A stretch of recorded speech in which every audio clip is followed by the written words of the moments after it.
The surgical treatment that was performed for this patient was dorsal fusion of the first, second, and third tarsometatarsal joints for the midfoot arthritis, and a K wire fixation for the broken second toe of the right foot.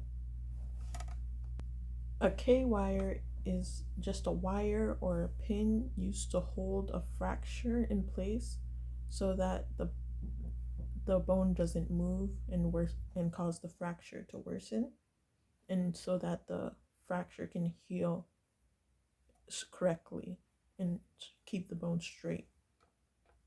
When I was a child, I also had a K pin.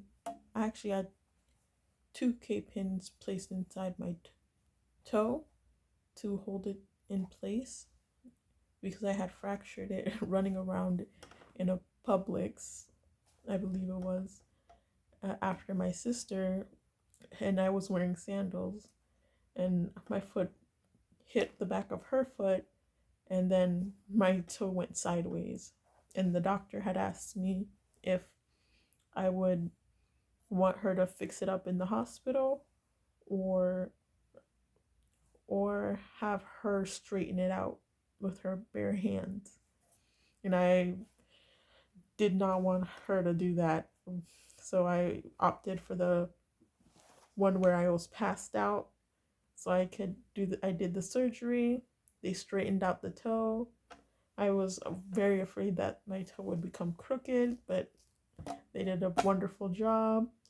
The only thing is that when the K pin had to come out, it was very painful. It was way more painful than having the surgery because the K pin, when they pulled it out, it felt like fire igniting inside of my toes.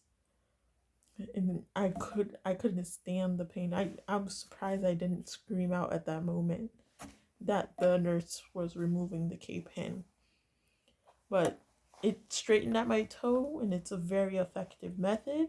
I know from personal experience, and I'm glad that I didn't choose to have the doctor straighten out my toe right there and then, and I opted for the safer option.